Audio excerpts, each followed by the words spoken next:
I've wanted to make some YouTube videos. I've shot them, I've edited them, I haven't liked them. And I've just realized that they're really not going to make much sense until I start by sharing my story and how I got started, what I want to talk about, and who I am. So my name is David Stultz. I started a media real estate agency without any prior experience almost 4 years ago, actually just over 4 years ago. It's been a wild ride. When I started, I thought maybe it would be a part-time thing to supplement some other things that I wanted to do. I initially decided to get into it because I had an interest in marketing and real estate. And at one point, I just did a little Google search and found that it was a lot of photos that were for real estate marketing. And one of the top results in Maine, where I live, I'm right outside of Portland, Maine, was an unfinished website with some example text still in it. And I thought, there is such an opportunity here. And that was the first lesson, the first time I learned about the power of a local service business where you're only competing against local competitors versus a national competition and doing something like software. As anyone would, the next step, get on YouTube, do some searching, how to do real estate photography, found some great videos. And I was like, I think I can learn this.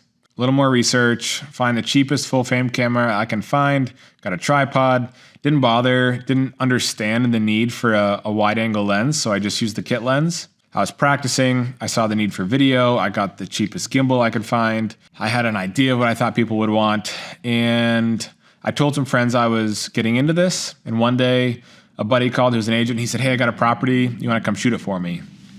Inside, I was like, I'm not ready. I've still got so much to learn. I haven't dialed in my editing, all this stuff. But I was like, I just got to go do it. So I did photos. I did photo and video, and it took me 3-4 hours probably for a multi-unit. And it was vacant. I had no idea what I was doing. It was so painful. Still, somehow I delivered this awful content and the agent loved it. And I was like, this is wild. This is just insane to me. That was all I needed to say that I can do this. And from there, I got an email list together of all the agents in the area. I was sending out tons of emails. I saw the opportunity for video. I was offering to do free videos for anyone who booked a new order with me as a new client. I did so much free video work. But the wonderful thing about that is that every time I did a video, it was free, so there was no pressure, and I could learn from the last one. So I was doing tons of videos. I was learning so quickly, and I was off and going. Thankfully, within the first few months, I found a coach who helped me understand the importance of hiring an editor for photos and a virtual assistant. So those were my first two hires, and it changed the game for me. I probably only edited for a few months my photos before I surrendered to an editor. I was so scared. I was like, how am I going to get these photos back? What happens if they don't come back? Then I'm going to have to edit them in the morning, and I have shoots. But it was incredible. It was the best thing I could have done. I went through a number of editors before I really found a good one, but it was a huge lesson for me. Went through that first fall, business was growing. I was so focused on just adding value to clients. I was like, I'm here with no agenda. I don't have some, photography credential. I'm just here to get what you need. So tell me what you want. Tell me what you like for a style. I'm here to help. I helped put a railing back up in a home so we could take photos. I was moving trash cans. I was taking the trash out. I was staying late. I was doing whatever I needed to do to make that client happy. And that went such a long ways. And so my whole perspective was, how can I make this easy for clients? So I invested in the software to help schedule bookings because that was an easy thing that was going to be efficient and be easy for clients. And I showed up to a property one day. This client had worked with us once, and she said she loved it. And I said, what did you like about working with us? I was really hoping she would say, you got the best photos around. She said, it was so easy to schedule with you. And so that was another light bulb, like, if we make it easy to work with us, agents are so busy. They really don't care sometimes about who's doing the photos. If you're easy to work with and you're available, they want to work with you. So into that first fall, into that winter, we were growing. I was growing. I was still working a part-time job at this point to help supplement and get things going off the ground. We found out my wife was pregnant, which put on a lot of pressure. And I was doing whatever I had to do to get this going, to get it full-time and sustainable. So into that winter and getting into the spring, I was just fully booked. I'd made more money in a month than I did at my old job. I was like, this is incredible. I thought I'm going to have to hire someone. And I had that decision to make, whether I wanted to be the guy who had the best quality around and be a solo guy, or if I wanted to try to grow a team and create the best content that you can with, a uniform content across a team. Ultimately, I wanted to go the team route because I wasn't a photographer. I liked the business stuff. So that's what I did. We got the first guy on. It was a mess. It was a disaster. I'd never trained anyone. I learned on my own, so I didn't think it was all that important for someone to have some experience. Hired a friend, incredible guy, but he would tell you too, this wasn't his thing. It's really hard sending him out or booking orders where he would go out. Clients wanted me. They knew me. Our work didn't quite look the same. So I was working real hard, re-editing, going back to make it right, crediting back orders. It was a painful process, but it was inevitable. And a little background, before this, I was at a software startup in Portland. They were based out of San Francisco. They'd raised a ton of money. Before that, I went back to school to get my MBA to work at a startup. 6 months in, I realized I don't want to do the startup thing. It burns you out. It takes all your time, a whole lot of stress, which is why I wanted to do my own thing. But I learned a valuable lesson, which is even really successful startups have issues on a daily basis. It feels like things are falling apart, but that's just part of growing a business. And so it was so helpful for me in that time when we hired a guy on. It felt like things were falling apart, but I knew this was just part of the process. So I just kept going. I did everything I could to make it right. And that's another great lesson. When you completely mess up on something, say, how can I make it right? Because what's done is done. All you can do is move forward, do what you can to make the client happy. First guy on board, we finally get things rolling. He's doing well. I'm still the only one doing video because my standard is high. I don't have time to train him. He's out doing photos all day, just trying to make it work, just trying to get by. I think that first year, that first May's always been our busiest month. I think we did $35,000, $38,000. I was blown away. I was like, we've made it. I'm never going to have a concern again financially. The business is doing incredible. This is going to be great. And that was not the case, but it was an exciting milestone for us that first May. But then moving forward, we hired another guy that fall. He came on. I stumbled through onboarding him. He was doing great. He had a good eye for photos. He had some experience in photography, and he was out there hustling, and I was still the only one doing video.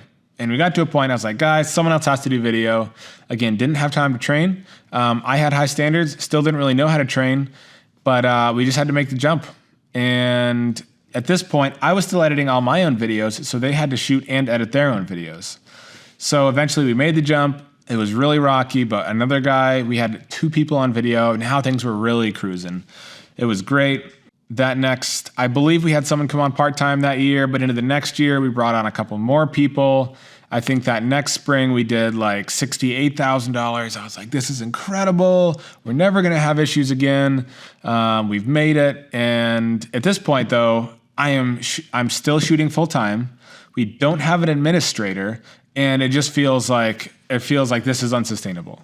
And for me, for hiring, I've always wanted our whole team to be booked out about 2 weeks, a week to 2 weeks before I say it's time to make the jump. And then when I bring someone on, we pay hourly based on properties being booked. So I'm not paying people salary.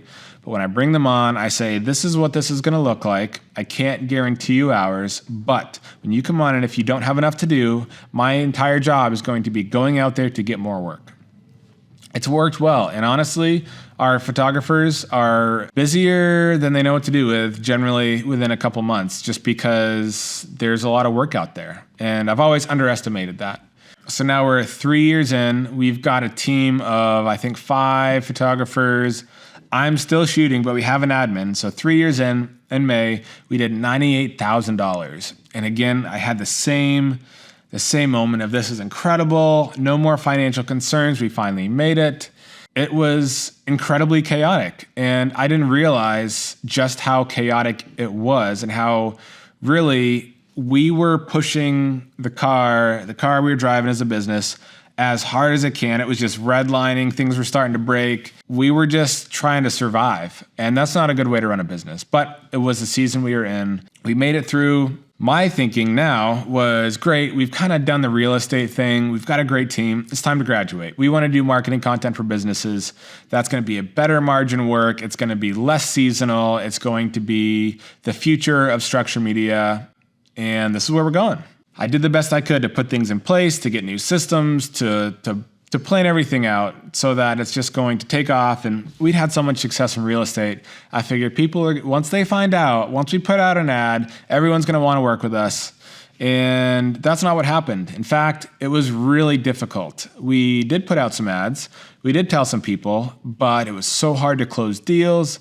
People wanted all sorts of different types of content. It was so much more difficult than we thought it would be. We got to a point where I realized this is not going to take over our real estate business anytime soon, and it's going to be a very painful ride there. What we really wanted was a client with a consistent desire for content, where we didn't have to reinvent the wheel every time, where we could close them right away. And I realized that's real estate. When real estate, all the content's the same. When someone has a listing, they're motivated to get it scheduled because they're ready to get paid. We'd had so many people bail because small businesses aren't always very motivated to invest in marketing. And we had never really done any advertising for real estate. So I thought, we're going to go back. We're going to focus on real estate. I'm going to improve the processes, and we're going to try to grow the business. So it was almost 6 months ago now. It has been a world of difference, where I've always been the guy that's wanted something new, something exciting, something that gets me motivated. I end up leaving a lot of things half-baked and just good enough to get us by without really digging in, doing the things I know we need to do to sustain the business. And those are the things I did this spring. I really buckled down. I did what I needed to do. At this point, I stopped shooting. I stopped shooting last fall as the seasonality was tapering off to focus on business stuff, to do more business marketing. But now that we weren't going to chase that, I put my time into improving the real estate business. Thankfully, we've been up about 30% again this year, where we are going to be, we did about 130,000 almost this May. Even though it was crazy and chaotic, it felt manageable. It didn't feel like the system and process and everything was about to explode. That's the power of putting in the right systems and the right processes in place so that the business can run well and things aren't chaotic. And that's not how it has to happen. I felt that this is just the reality. But when you spend the time to do things right, to finish your projects, to improve your processes and systems, it can be a game changer.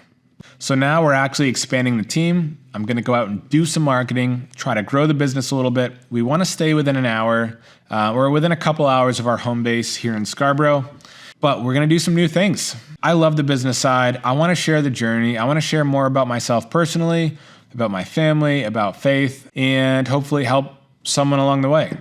I will be hopefully offering a coaching service, but I plan to make videos with a lot of information, sharing what I've learned. Just wanted to bring people along for the journey. Hopefully have that around someday for my daughter and just have a little creative outlet for myself. In no way do I think I finally arrived. If anything I've learned at this point is that you never really arrive. It's expensive to run a business. Problems don't disappear. I value the skills I've gained along the way, and I know where the business can go. And I know what I want to do. I'm thankful for the process. I'm thankful God's blessed the business. I'm thankful to be where I am, and I just want to do the next right thing. That's my story. I'm excited to share more about the lessons I'm learning and just sharing what's going on. So that's my story. Leave a comment if there's anything you're curious about, and I'll try to make a video on it. But that's my journey so far. I'll see you soon.